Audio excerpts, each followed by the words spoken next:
Assalamu alaikum children. Today I have a story for you which is from Austria, from the city, the great city of Vienna. Yes, and it is called A Gift for Mama. You see, this boy, Oskar, it's his mother's birthday. So let's see what the story is all about. I'm sure that you, when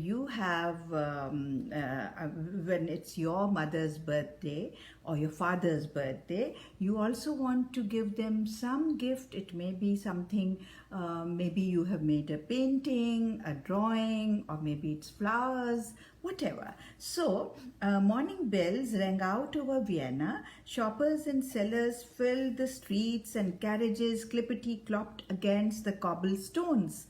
Oskar, this boy, peered wide-eyed into the shop windows. It was his mother's birthday and he wanted to give her the perfect gift. There he is. Where did he go? Right, that's Oskar. Okay, and he's looking into the shop windows and wondering what to get. You see, he only had a single coin, just one coin, and although the shop windows were full of beautiful things, there were cakes and hats and music boxes, but he didn't think that with a single coin, a single penny, he could get anything. But then in the middle of the street, you know what he finds? Look, this flower seller.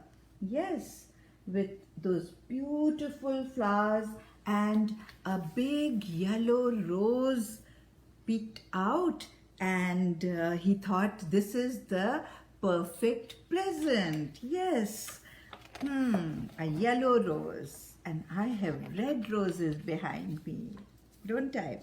Okay, so as Oskar admired his gift, an artist passed by. What a wonderful rose, he exclaimed. How perfect it would be in the portrait I am painting. But it's a present for my mama, explained Oskar. I'll trade with you, said the artist. What do you say? A beautiful horsehair paintbrush for that beautiful rose. Let me show you the pictures. Here is the artist and here is the paintbrush that he is offering to Oskar. But then he said, of course I can paint a picture for Mama, the perfect present. Oskar skipped towards home. He took that paintbrush and he was going home.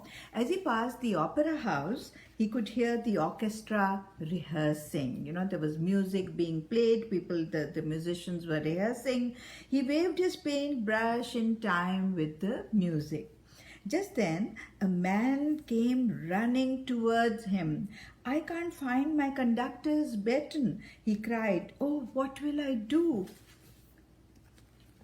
Can you see that? That's the opera house, and this is the conductor running towards Oskar. So he's not the conductor like a conductor that you have in the buses. No, this is he's also called conductor, the one who conducts music, you know, a composer who waves his like a wand, like a stick, and the music then, you know, rises or goes down. So he said he was very happy to see that Oskar has something that he can use. So here he is. This is the conductor. And he says, I need that. You have the perfect thing. So Oskar says, but this is a paintbrush. The conductor holds up a sheet of music and he says, you know, I'll trade you. Here's a melody I wrote this morning. Da da da da da, he sang, da da da dee dum. Mama loves music, said Oskar. That's the perfect present.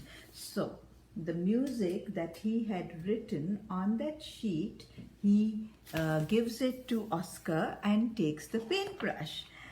So Oscar goes into the street again and he's dancing to that music which is written on the sheet, and then he hears another person also, singing the same melody. You see that? Okay. Now let's see who he is and what does he want. That tune, said the man, I have the perfect words for it. May I? So he has written a song. No, he says he will write a song for the music that is on that sheet. And Oscar, what do you think he says? Yes, he says, but that's Mama's present, birthday song. Oscar cried, now I will have no present. And the man, goes through his stuff, and he says, does your mama like books? I have written this book myself. So he gives Oscar, in exchange for the melody that the musician gave him, he gives Oscar a book authored by himself. Just then there is a commotion in the street, people are all looking at something, and then Oscar tugs a lady's sleeve and says, what is happening? And the lady says, it's the empress, the queen. She is passing in the coach, and the coach has got stuck in the mud. Here, that's the street, and that's the coach in which the queen is going, and it is stuck. Oh my. Suddenly a coachman grabbed Oscar's book. He jammed it under the wheel. Make way, he shouted. With a tug on the reins, the carriage lurched to a roll. Mama's book, cried Oscar. It's ruined. Look what he did with the book. You see that? And that enabled the carriage to go. But as Oscar looked up, there was the empress herself. She held out a box. Candied violets, she said kindly, to say sorry for your book. Oscar bowed and he said, thank you, Your Highness. The dainty, delicious sweets in that box, he thought that was the perfect gift for Mama. See that? That's the Empress, and that is the box of sweets. Now he was happy, obviously, and he was running along the banks of the river. He couldn't wait to see his mama's face, but there on the water's edge, a girl caught his eye.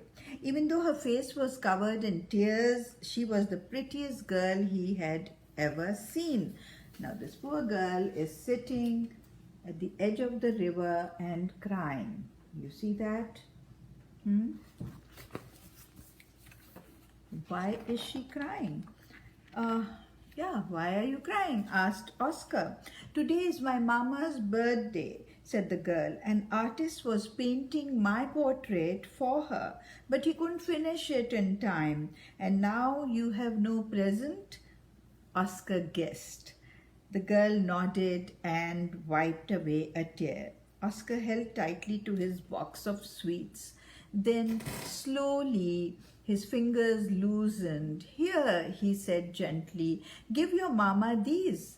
The girl's smile was as sweet as the scent of the yellow rose pinned to her dress. The perfect present, she said. Now that's the girl with the yellow rose. I'm sure you have guessed. Yes.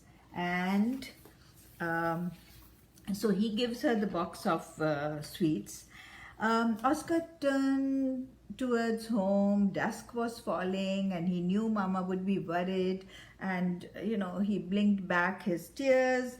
What would he give Mama now? He was very, very upset. But suddenly there was a tap on his shoulder. For you, said the girl, and she handed him the beautiful yellow rose. Oscar's heart just soared. Clutching his gift, he raced through the darkening streets towards home. See that? So he gets the yellow rose back after meeting all these people. Mama was waiting at the doorstep. Happy birthday, cried Oskar. Mama smelled the rose and she wrapped her son in her arms and she said, perfect, perfect. Let me show you Mama and Oskar and the lovely present, the yellow rose. So this author, Linda Ravin Lodding, says that in 1994, when I moved to Vienna, I would walk the cobblestone streets of the old town and imagine what this city must have been like at the turn of the last century. It wasn't hard to picture. Vienna in 1994 didn't look much different from Vienna in 1894. As I strolled under the arches of the palace, past the opera house, lingered in front of the coffee houses, eyeing their, the candied sweets, I imagined a boy, Oskar, darting through the old town, encountering the famous 19th century artists, musicians, writers, and nobility. Everywhere I walked with Oskar, I could see their shadows in this city. And so this story came to my mind, and now it's yours too.